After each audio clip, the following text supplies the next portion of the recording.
অগ্রণী ব্যাংকের ভোল্টে 832 ভরি সোনা শেখ হাসিনার 2টি ভোল্টে। কত বড় চোর হতে পারে সে? পালিয়ে গিয়ে ওখান থেকে আবার মৃদু স্বরে অডিও ভিডিও বার্তা পাঠান।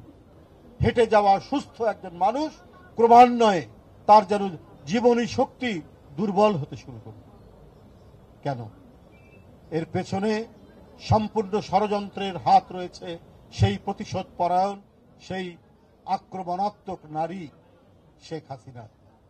বন্ধুরা আমার, অথচ এই রোগ শোক নিয়েও আজও তিনি যেভাবে, আমরা যখন দেখা করতে যাই, আমরা যখন এখনো কিছুটা হলেও কথা বলতে চাই, কথা বলি, তখন তার যে অটুট মনোবল আমাদেরকে যেভাবে উদ্বুদ্ধ করে, আমাদেরকে যেভাবে সাহসী করে তোলে, আমাদেরকে যেভাবে সামনের যে কোনো প্রতিকূলতাকে মোকাবেলা করার অঙ্গীকার জাগায়, সেটা ভাষায় বর্ণনা করা যাবে না।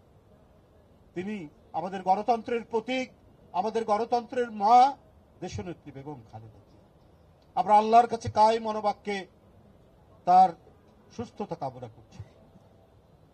স্বামী হারিয়েছেন, বাড়ি হারিয়েছেন, সকল কিছু হারিয়েছেন, চোখের সামনে সন্তানদের নির্যাতন দেখেছেন। তারপরেও আমি আগেই বলেছি, বাংলাদেশের মানুষ, জনগণ, মাটি, পানি এই ছেড়ে তিনি যাননি।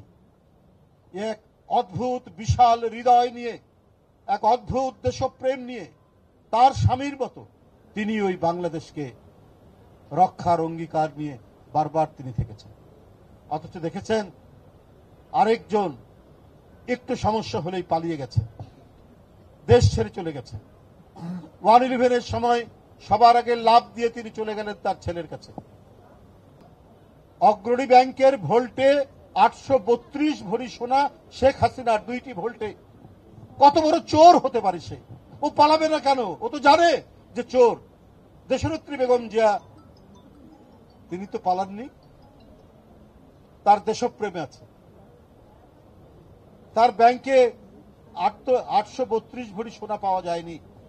আজকে খবরের কাগজ খুলে দেখবেন 832 ভরি সোনা অগ্রণী ব্যাংকের 2 ভোল্ট থেকে পাওয়া গেছে, শেখ হাসিনার, অন্য কারো না। কত বড় বড় কথা বলতেন কি তাদের মন্ত্রীরা, বঙ্গবন্ধুর কন্যা দেশ ছেড়ে পালায় না। যে চোর, চৌর্যবৃত্তি যার মধ্যে, তারা তো সবসময় একটা কাপুরুষতা নিয়ে, একটা ভীরু মন নিয়ে তারা কাজ করে, এবং সেটাই করেছে। আর যখন এই সমস্ত ডাকাত, দস্যু, চোররা যখন ধাওয়া খায়, তখন কিন্তু সবকিছু ফেলেই পালাতে হয়। আমরা সব সময় দেখেছি, কিছু নিয়ে গেছে আর কিছু ফেলে রেখে গেছে, ওটা নেওয়ার আর সুযোগ পায়নি।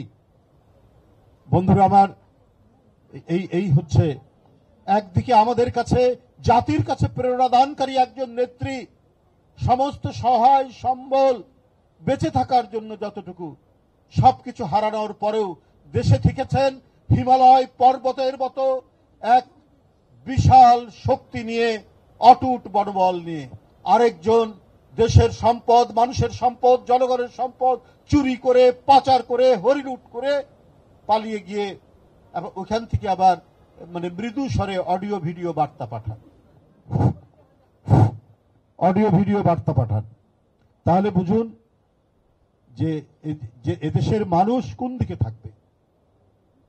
যেটা সত্যের দিক, যেটা ন্যায়ের দিক, যেটা সংগ্রামের দিক, যেটা গণতন্ত্রের দিক, যেটা এই দেশের স্বাধীনতা সার্বভৌমত্ব রক্ষার দিক, সেই দিকেই জনগণ থাকে, সেই দিকেই আছে।